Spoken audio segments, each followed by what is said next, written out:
Welcome to the 2020 Elm City Lit Fest. Thank you so much for joining us this morning as we dive into children's literature. Thank you to Bayo Tree Studios for hosting this morning.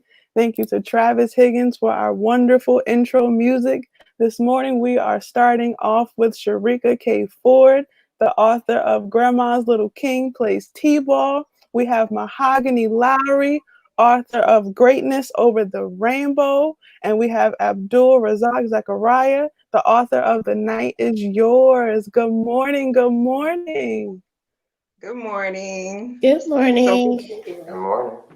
Thank you so much all for being here. How's everybody doing? Good. That's good. Good. All right, we're going to do our intros. Mahogany, do you want to start us off? Tell us a little bit about yourself. So my name's Mahogany, but my middle name is Sky. I was born and raised in New Haven. I currently work at Brenda Rogers School in New Haven. I work in a self-contained classroom with autistic students. And I'm getting certified to become a teacher through Relay. And I'm married and I have 2 kids. Thank you. Miss Sharika? Yes, hello and good morning, everyone. I'm Sharika K. Forde. I currently live in East Hartford, Connecticut. I am a mother of 4 and a grandmother of 2, and my children's books are inspired through my grandson. So I'm very excited to be here and to share my books with you today. Thank you. Brother Abdul? Hey everyone, good morning. I grew up in West Haven, Connecticut, and had been working in New Haven the past few years at LEAP. I just moved up to Cambridge, Massachusetts, where I'm getting a master's degree up at the Harvard Graduate School of Education. Yes. So before we dive into everyone's book, what inspired you to write, and specifically children's books? Anyone? Okay, so as I stated, I have 4 sons and 2 grandchildren, and really just being a grandmother for me has given me a second view of just life and how children view things. And he's been my inspiration for all of my children's books. So they're all based on him, and they're based on him experiencing life through his eyes. So he's been a big inspiration in my life for my writing. That is beautiful. Abdul, what inspired you? We know you you've done work at LEAP for many years. How has that kind of played into your writing?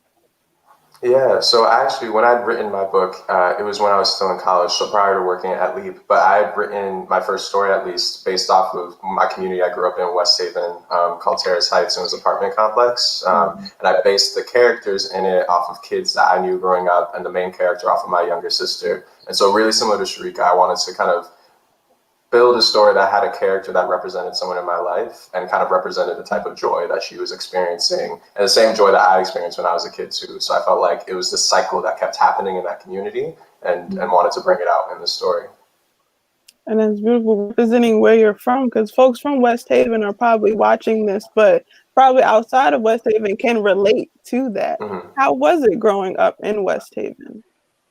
Yeah, I feel like West Haven was always such an interesting place to me, and I try to describe it to anyone who is not from Connecticut. The big thing for me was how diverse the population was overall, but especially going to school and the neighborhoods I grew up in. And so having a lot of friends who came from a lot of different racial, religious, ethnic backgrounds, I think informed my ability to connect with people. And so I feel like in writing that story, and if I'm continue writing stories, I want to talk about the ways in which people can connect because of their race, but especially outside of their race, and what kind of brings about solidarity and joy in those spaces. So yeah, I think West Haven was really informal for me to like be able to get close to other people in my life outside of living there.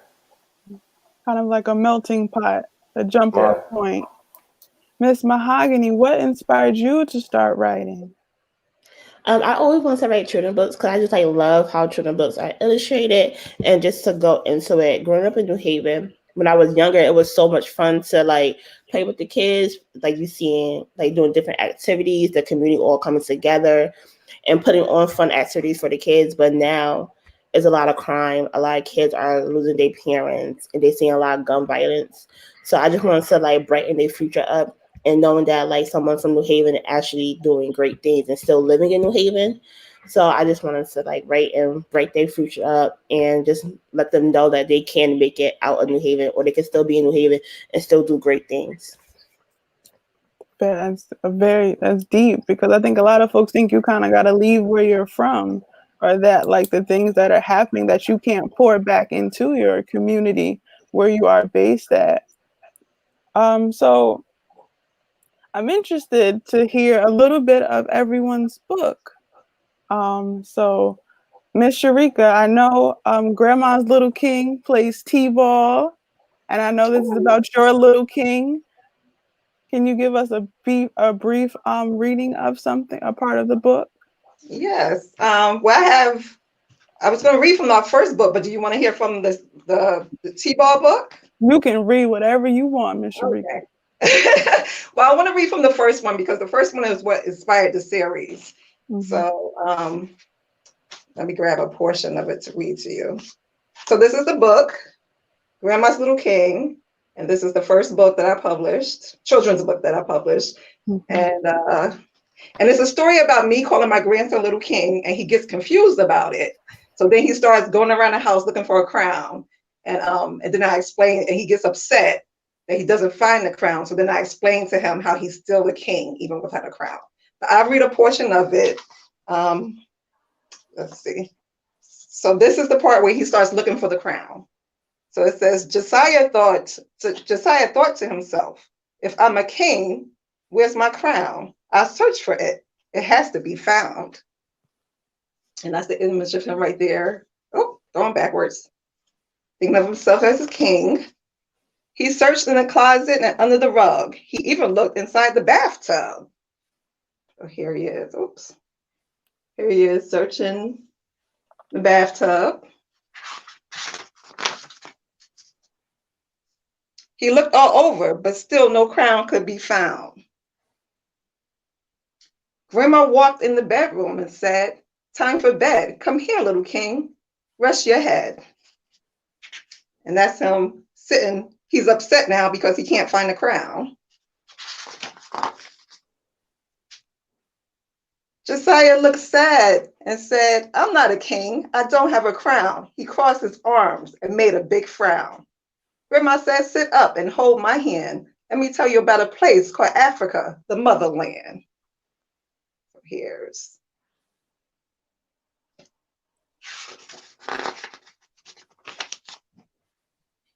It's a place where our ancestors lived long ago, where there are tribes of people with unique culture and beautiful souls. So here we are right here for the kids that are watching. Here we are right here in the USA, and this is Africa way over here. And then this is a large picture of the continent of Africa. And it says from Egypt to Nigeria, Kenya, and Zimbabwe. It's a land filled with pride, natural wealth, and Black history. And then the book goes on to talk more about Africa. And so he'll have pride in his heritage, and to let him know that he doesn't need a crown in order to be a king that is in him, it's inside of him. It's in here. And I think it's beautiful that you give a history of Africa for the children who may read the book, kind of that intro step into where they're from, and building in him and other children who may read that you are royalty, no matter what they try and paint you as or tell you what you are, that with or without your crown, you are beautiful, you are royal, that you embody everything of our ancestors. Exactly. And that's exactly what I wanted to portray with the book. So you got it exactly on the button. And kids love it. They read it. They love the pictures. I have to definitely give credit to my publisher, Athena Shack at Water Springs Media, and to my amazing illustrator, Cameron Wilson. He did a terrific job with just bringing the story to life. He did an amazing job with the artwork. So yes, it definitely was a team effort, and it's something that I'm very, very proud of.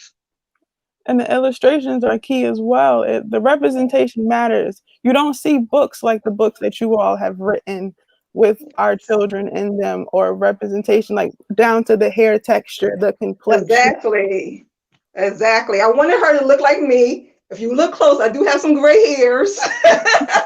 So I wanted her to look like me, and I wanted him to really represent my grandson. So yes, he really did a great job with the illustrations. And You just need more of this, more of us shown in a positive light, in a positive way.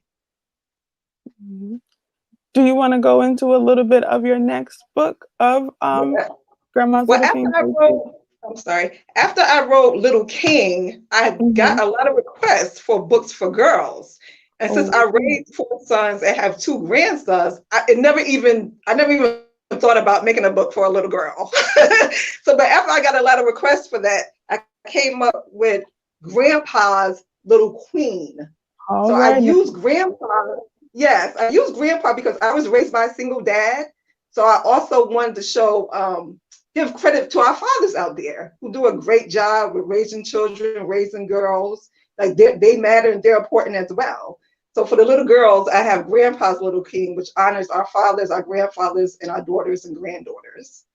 And then the next book after that I came out with is Grandma's Little T-Ball King.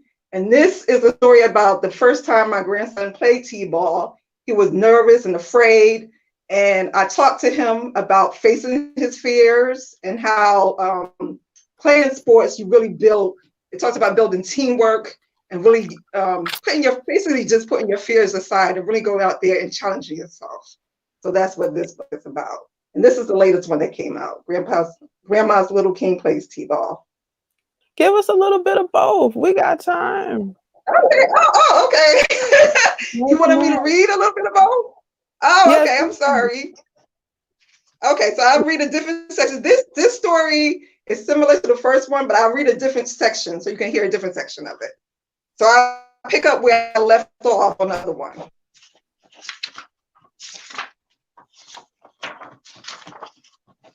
All right, so this is where I left off on the other section. It says, it's a land filled with pride, natural wealth, and Black history. And this is the Queen book, where queens and kings live fearlessly with faith, grace, and dignity, and show love for their family and their communities. So this is a great picture. This is the queen and king and the family and all the community all supporting one another. There's a love marked by the colors of the African flag, red for the blood that unites us, black for the people, and green for the land. Grandpa said, always remember, you are a queen. It's in your blood. So that's Grandpa and his granddaughter. And then it ends with, you don't need a crown to define you. All you need is love. So that's how, yes, thank you. So that's how Grandma's Little King and Grandpa's Little Queen, they end that way. How was it? Then let me go to, when folks got Grandma's Little Queen, what were some feedback that you heard? How were little girls responding to it? Well, a lot of mothers loved it because their daughters or granddaughters wear their hair like this. So a lot of girls said, oh my God, just look just like my daughter or just look just like my granddaughter. So they really loved the illustrations of it. And the fact that they had something that they can give to their husbands or their daughter's grandfather to read to them really excited them. Can you hear me? My screen just froze. No, we can hear you. Okay. So yeah, they were excited to have this version of it that had a little twist from the first one because it shows a grandfather, and they were just excited that I finally came out with one for the girls. It kind of flips the script, right? You never really see Black older, like Black men and their grandchildren or fathers and their daughters. So I'm loving how you are, combating against those stereotypes. And also when you had the queen part, when you had the part where folks can, like the 2-pager with the whole village there for children who are stepping into their Blackness and into their Black history, seeing that you can't really see anywhere else. You would never see that in books that they have at schools for children. And then beginning them off with the history of the African flag, they probably were like, what's this? I've never seen this flag before. In school, we don't salute this flag. It's never hanging. Exactly. And what I wanted to do was just give a gentle introduction into Black heritage and Black history. And I think this was a simple way for them to learn about their history, create images that would stick with them, that they can carry throughout and remember, oh yeah, I remember seeing that. So then when they do see that image again, they remember, oh, I did see that. I did learn a little bit about this in the book. So it's a gentle introduction into African heritage for our little kings and queens. It's definitely needed. And because children pay attention. Children, they might be young, but they're not stupid. They Exactly. observe and they absorb everything. They pay attention and they have good memory. They remember a lot. So they're once you embed it in them, it sticks with them. And we hope that these things stick with them throughout their lives. You guys are filling in the gaps that society has left them. Exactly. Brother Abdul, the night is yours. Hello, yeah. So I should share a little bit from it? Share a little bit about it. And as you were writing it and when you completed it, how did you feel? Yeah, I mean, I think for me, this particular book project was exciting because it initially came out of me trying to do a project for school. And I think I didn't think of it outside of that for a while. But as I was writing it, I was trying to develop a story that I would have wanted to read to my younger sister when she was a kid. We have a 10-year gap. So she was, at the time, she was maybe seven when I was 17, and then through college. And so I created a story with the hope that I could create something that families could pass on and see this narrative that doesn't really stop. And it was just really fulfilling for me when I got to finish it. And through the whole process of seeing it being illustrated from sketches to the final color, it just felt more and more real. I'm happy to share pieces of it, but I think one thing that is really wonderful for me, and when you see the illustrations, is that I had very little to no conversation with the illustrator throughout her process, Couture Ariel Bobo. She's fantastic. And yet the way she presents the characters feels like how I thought about them in my head, which is just a really dynamic thing that I could not experience. And I think comes from me understanding that it is a mutual experience, or an experience that a lot of Black people across the country, across the world would understand, such that when she saw the word, she was like, oh, I know what this should look like. Yeah, so I'm happy to share a bit from it. Probably towards the end of it. Let me just see if I get it. I was talking about how the screen messes me up when it mirrors. Let me see if I can get it right over here. There we go. All right. So this is from a section of the book right after the main character, Armani, was playing hide and seek with a group of her friends. And a main part of the story is that she and the moon kind of work in partnership together to try to win this game of hide and seek. And so she just found all of her friends. And in this part, we have her. And I said, go ahead, dance together in celebration. Show everyone else how to embrace the night like you. Teach them how to be a night-owning girl like you. And I start on this page because this is probably my favorite page of the book. The way that she's just kind of in the sky and is pulled away from the world and is so central to the image right here. And then we got this next part here where her friends start to go inside. But before your friends can join your dance, they hear a chorus of adults and big siblings yelling out windows to call them inside. I won't call for you just yet, so you can sit by yourself for a while. And I think this is one of the many scenes in the book that I really like, because there's different Black folks and really people of color all together. Because as I was saying, I grew up in a really racially diverse community in West Haven. And I think something you brought up with talking about Sharika's book and all of our books is that we have people just of different shades. Like the concept of brown is not like one idea of brown. It goes across the spectrum. And it includes so many different hairstyles, so many different hair textures, and the fact that the illustrator brought that into light so easily for all of these different characters, making them distinct, just was wonderful to me. Here we say, this is your night, my Amani.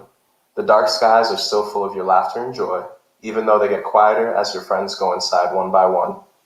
This last bit of silence and this last breeze touching your face, they are yours. They are your reward for being patient and thoughtful when the game seemed to not go your way. They bring you peace the same way you bring me peace. And I'm gonna stop there, but I think this is another one of the just great pictures or images in the book where you don't get very often like a Black girl kind of front and center in a lot of stories, in children's books, in chapter books, in movies. And in this image as well, there's a family member, her parent, her father in the background, who's just kind of like, I will give her space. I will give her the time to think and breathe and exist, because she just had a great time outside and wants to reflect on it. And so that was something that was really important for me that I would do with my younger sister when she was playing outside, and my mom would do with me as well. Just give them the space to reflect and think. So, yeah. That's dope. I love this page and the previous page because children do reflect too. You kind of, when they play, you kind of see them, they're running, but then they'll stop. And it's like, what are they thinking about? What are their thoughts running through? And I think that's important that you kind of give them a small introduction into reflection. So as they go throughout their lives, they can kind of take a step back and be like, okay, well, how do I feel about this? I just played, yeah, but how are my experiences playing? How does this, we're outside? What, what's on their mind? I think we have to give children that space that they have their own thoughts and they have their own process. They're not, they're not lacking in any area. They're little people. And I love your illustration because it gives that sense of community and what racially diverse communities look like, and also what different shades of Black folks look like. So who was your illustrators? Can we give them a shout out? Yeah, of course. So my illustrator, Katura Ariel Bobo, everyone should check her out. She's fantastic. She's based out of Ohio, and she has illustrated a few other books. The one before this, or right before this, was I'm Enough by Grace Byers. So she was the illustrator of that book. She illustrated an alphabet book for I think in collaboration with the National Museum of African American History and Culture a few years ago. And I believe she had another book that recently came out. But I think one thing that's really, I think you can recognize one of Katura's illustrated books because a lot of them have one or two main characters in the front of them that just has like their face is kind of like front and center. And so for the cover of I Am Enough, it's a darker skinned Black girl with like a large afro right in front and center. And so I think, I think she just does a good job like putting a portrait and a frame around a person and saying like, this is who we're talking about right now. And that's eye-catching because imagine like you have your baby with you or your little cousins, you're in the bookstore, in the library, in the midst of all these books, it's like, hey, she looks like me.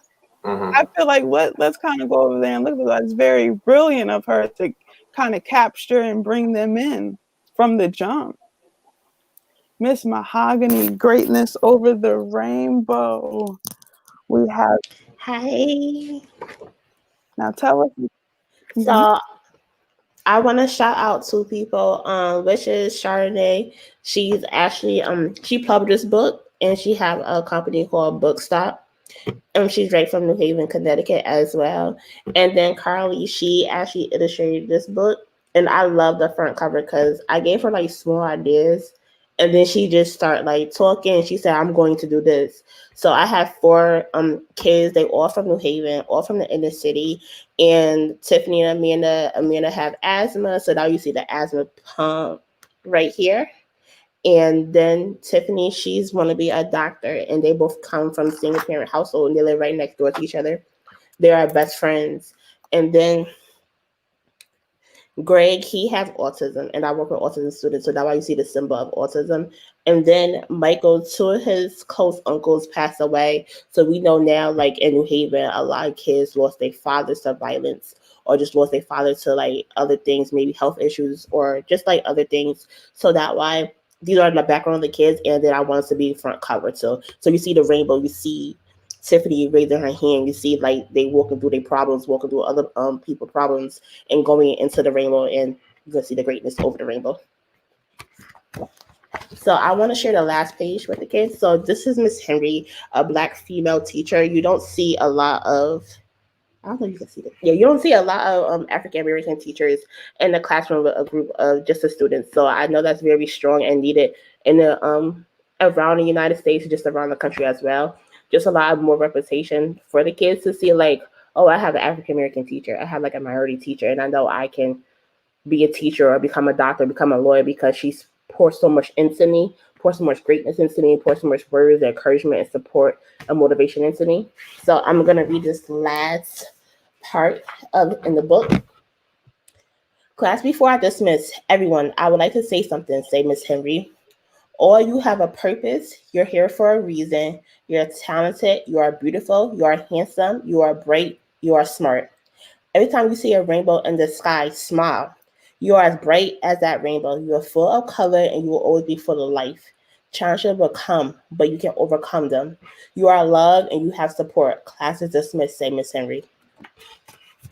Now, what did you want kids to take away from that when they read that last page?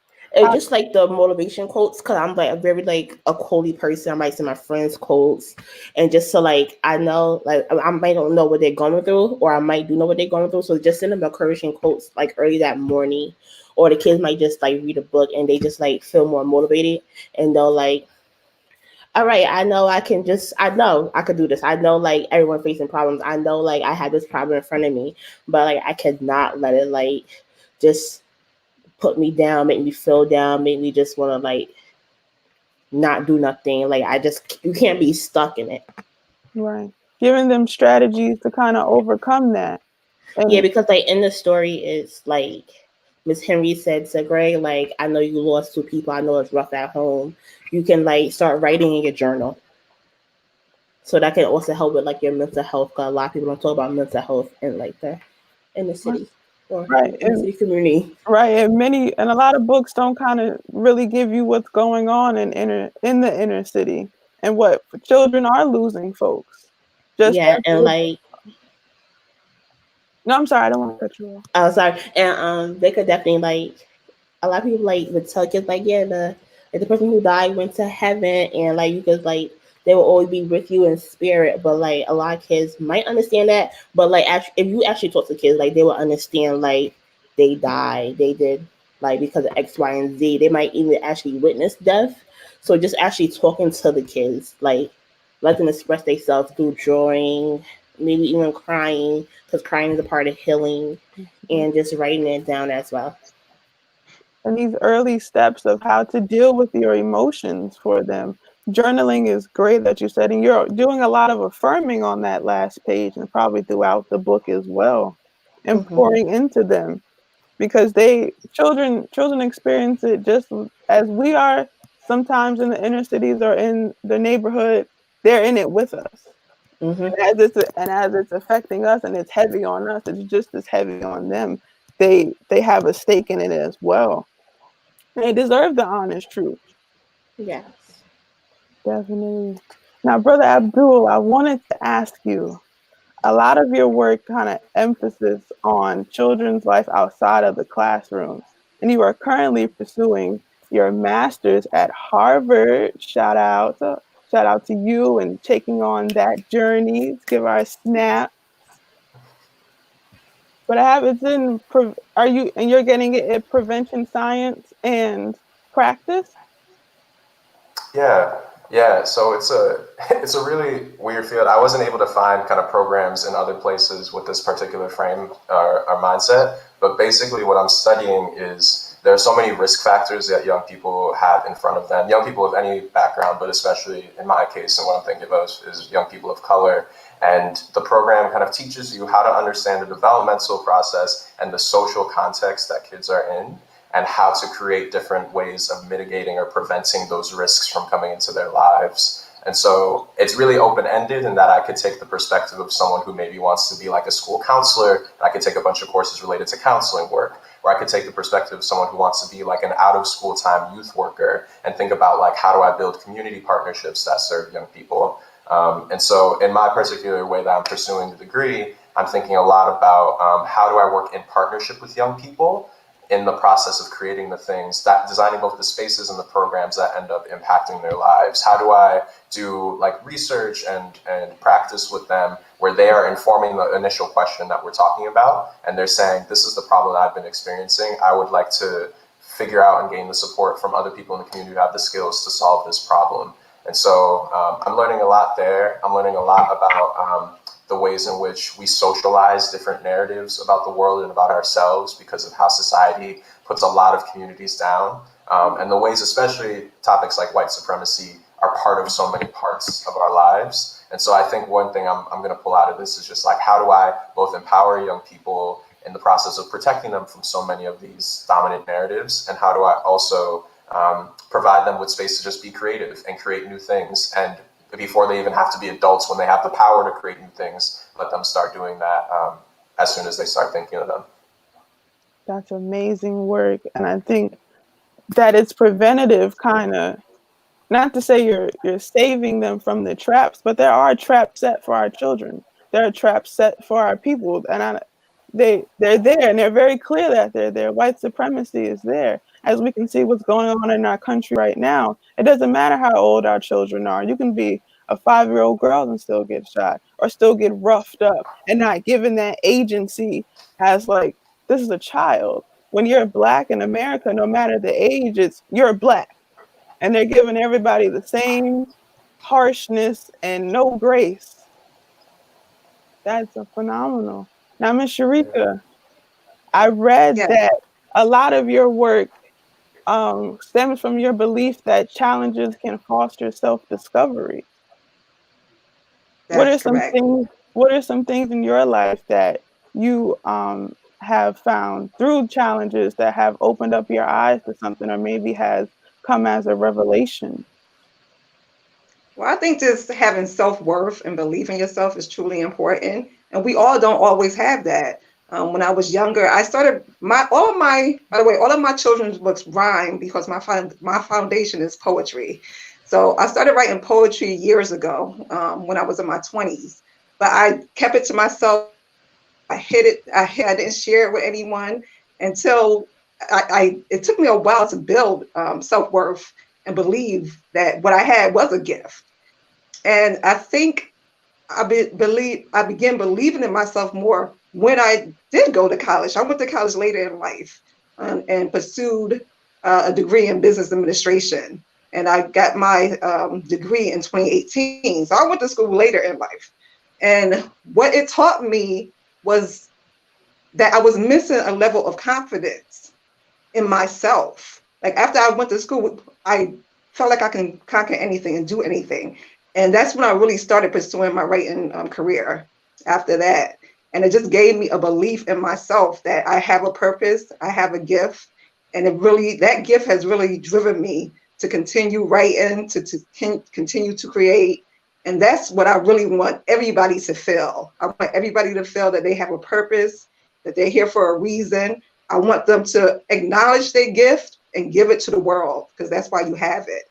So it's very important to me to try to encourage other people to find a gift, no matter what it is. If it's writing, singing, if it's designing, sewing, whatever it is, to just really try to have self-worth in yourself, have self-confidence, and really just follow your dreams and goals, because it really will give you fulfillment in life.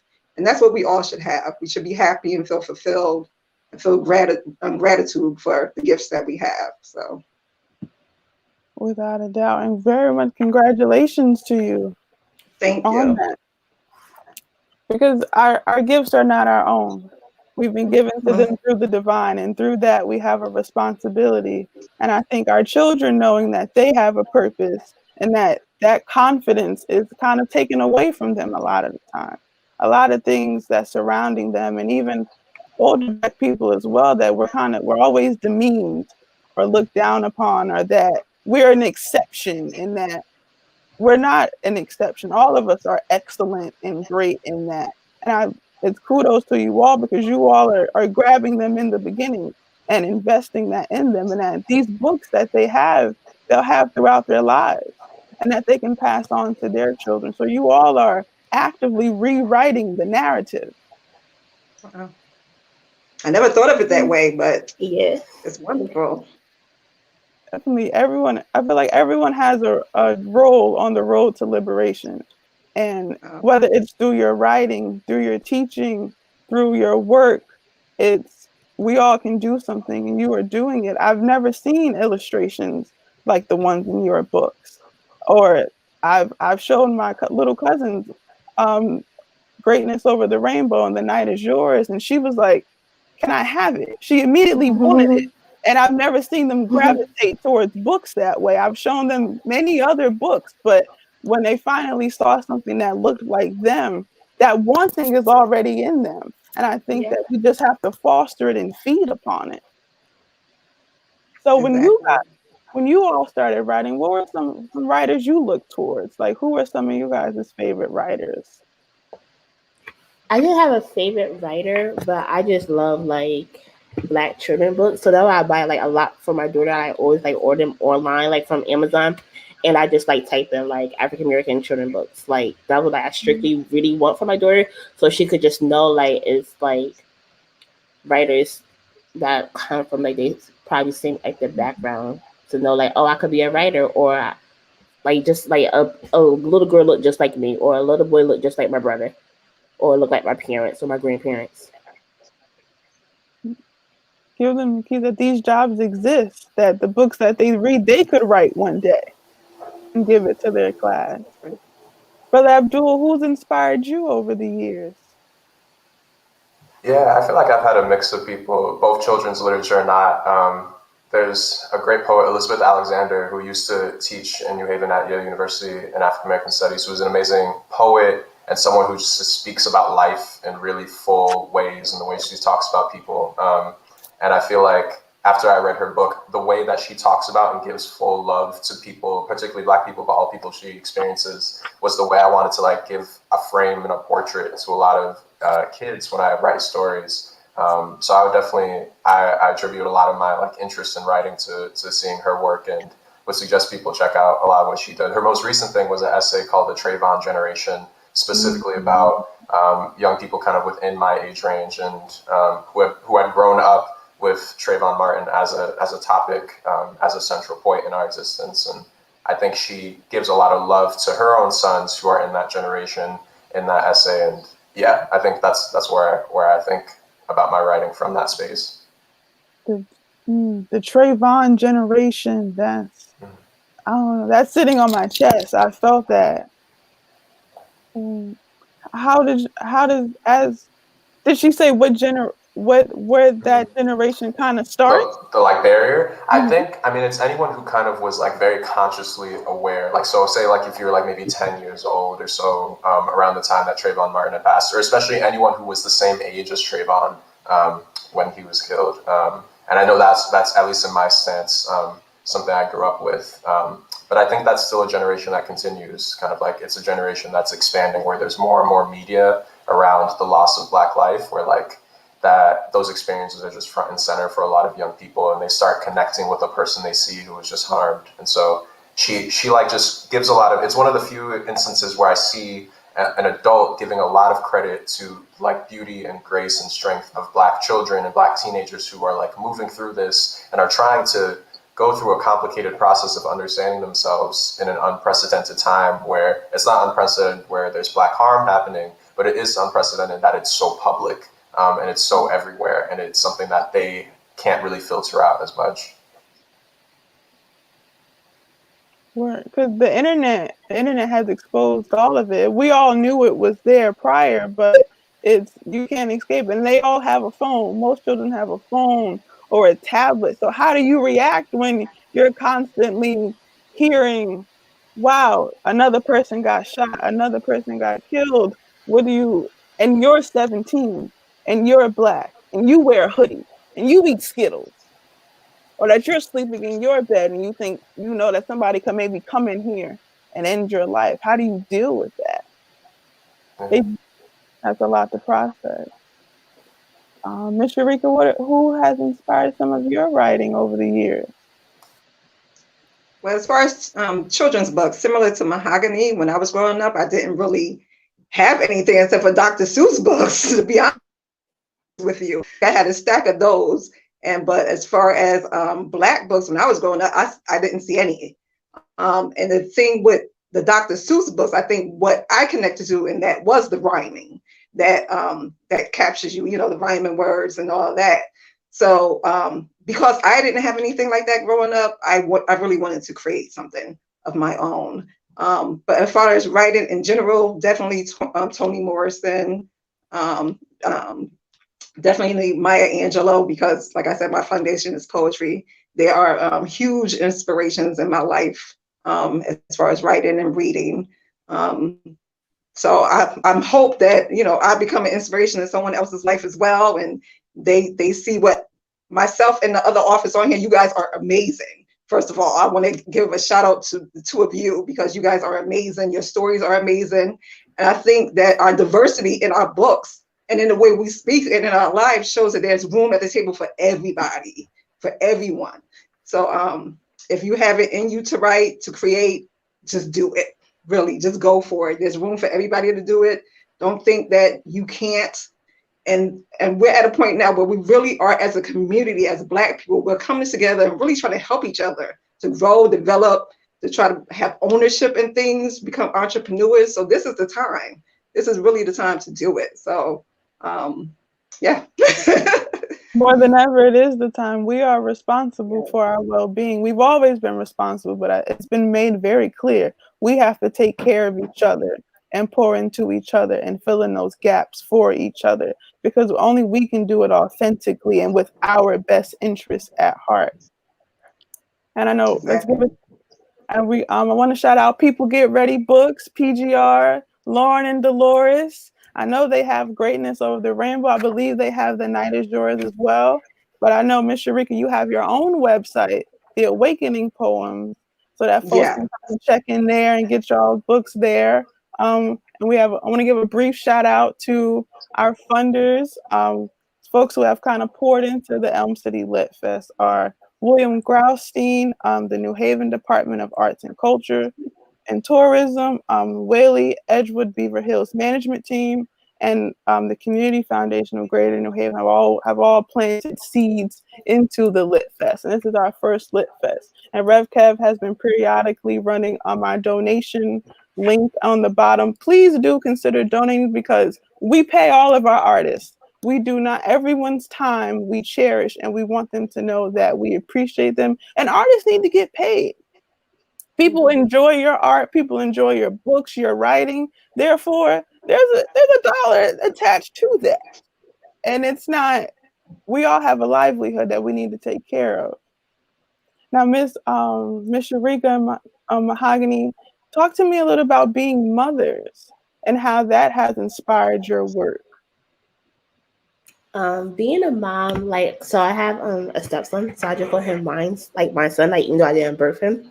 So he's 12 years old, about to be 13 in November. So he just likes to play games, and he's very fun, and he's so caring and nurturing. So I don't want to, I have diabetes, so when I used to get sick a lot, he would tell his dad oh, she's sick, let's feed her some juice or some, feed her some food to make sure she take care of herself. So shout out to him. So he's very nurturing and caring, and he showed his emotions, which is good too. And then to my daughter, she's very sassy and feisty. So having her, it just already let me stand up and stand up for myself more, and just be more a leader and more active, and also still show my emotions and have everything together intact, because I know both of them are watching. So they know they have to live up to their parents' standards and expectations, and know they still can be excellent and great. So I watch my every move now, and invest in myself so much. So because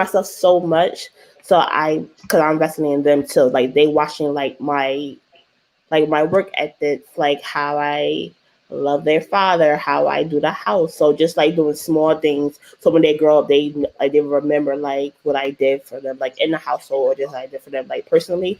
So I'm just watching my every move now, and investing in myself, because investing in their future as well.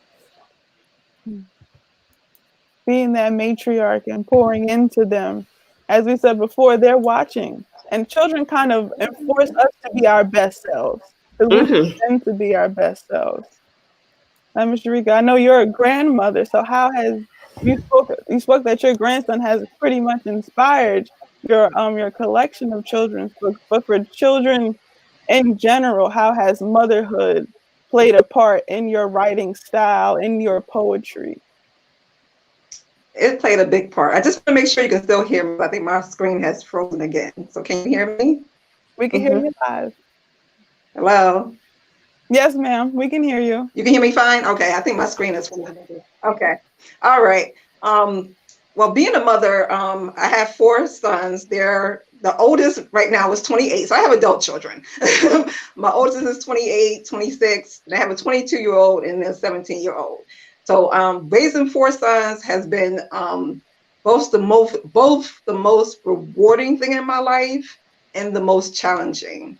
My advice for children is to keep them active. Keep them active, put them in activities, keep them busy, keep their mind occupied on positive images and activities. That's what I did with my 4 sons, and that's what I'm encouraging my sons to do with my grandsons. Because the more time they spend doing positive activities, the less time they have to get into other things. Because it's a whole world out there that's ready to just take them and suck them in. And you want to make sure that they have the knowledge and ability to know where they want their life to lead to, and to live a productive life. So since I've been a mother for 28 years, it's been a huge part of my life. It inspires me in every aspect. And it's a blessing. It truly is a blessing. I believe I was given my children for a reason. God blessed me with 4 sons and 2 grandsons for a reason. I'm just doing the best I can. Being a parent is a learning experience all in itself. So it's challenging raising children, it's challenging just being a parent and knowing if you're doing the right thing, because sometimes we question ourselves in how we raise our children. So but it's been a blessing. And with the way everything is going on right now, it's also very scary with having 4 adult sons. So you just got to keep your faith and speak up when things are when something is wrong, and teach them to advocate for themselves as adult sons and young people. We have to really teach our youth how to advocate effectively for themselves. So when they feel like they're being wronged or something isn't going the right way, they can communicate that in an effective manner. So it comes across clearly that they understand their rights as youth, because youth have rights as well. So I think that's a very important lesson to teach our youth and to educate our children about advocating for themselves in an effective manner. So very much so, because they have agency, and having sons, it's scary. I don't have any children. The Lord has not blessed me in that way yet, but it's knowing that early on allows them not to fall victim to, or have someone tell them, no, you can't do this. And being able to stand up for yourself can save your life, and it will save your life.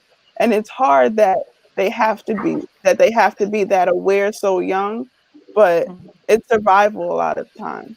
Us in this country, we have to survive. We have to make sure that we make it home. yes, exactly. We have our Lit Fest founder with us, Miss Ife Michelle. Greetings, everyone. I just want to say, I really, with so much sincerity, appreciate you all's contribution to our inaugural Lit Fest celebration. The Lit Fest was created to emphasize, to focus, to bring awareness about literary artists, literature, and the literature of the African diaspora. And you did such a well representation of it. You guys, I have no idea how full I am that you all are part of our inaugural celebration. And I want everybody to know that, yes, people get ready. Does have Mahogany's book and Abdul's book, and I hope they'll have Sharika's book soon. They'll be in touch with you. But you all have really enhanced and represent how African Americans literature is a big contribution, and a lot of how our children are seen and what see themselves and are reflected in the world. It really helps. So I appreciate you all from the bottom of our heart. It's been a very inspiring conversation. I don't know if you can see the comments, the Facebook comments and the comments column, but we've been getting a lot of comments in there. People are enjoying the portions of your books and the illustrations as well, and your story. Your stories are real, and they're coming from sincerity. And we wish you much success in the future. We want to also, as Sha mentioned earlier, thank the Lit Fest is here. Thankful to some sponsors that we've had: the Willie Edgewood Beaver Hills Management Team, the Web, William Graustein, the Community Foundation for Greater New Haven, the Arts Council of Greater New Haven, and the New Haven Office of Cultural Affairs and Tourism. So we're going to wrap up a little. We're going to wrap up this segment. And again, just really appreciate you all, and hope to see you on our podcast, because we do have a bi-weekly podcast as well. We're going to see Sharika later on, because Sharika also has some adult poetry books. Yes, you will see me later. Yes. Thank you all for chatting with me this morning and getting our Lit Fest started. Thank you for having us. Thank you. And we're going to say goodbye for this segment, and wish you all much success in the future, and stay in touch with you. We will stay in touch with you. Thank you. Yes. Thank you so much. For those watching Much love our to you all. next segment, starting at 11 a.m. is Lit AF. 11:30. 11:30. Join us for Lit AF. Culture Live from New London. Live from New London. It's going to be a jam. Get your lunch and meet us back here. All right, thanks you.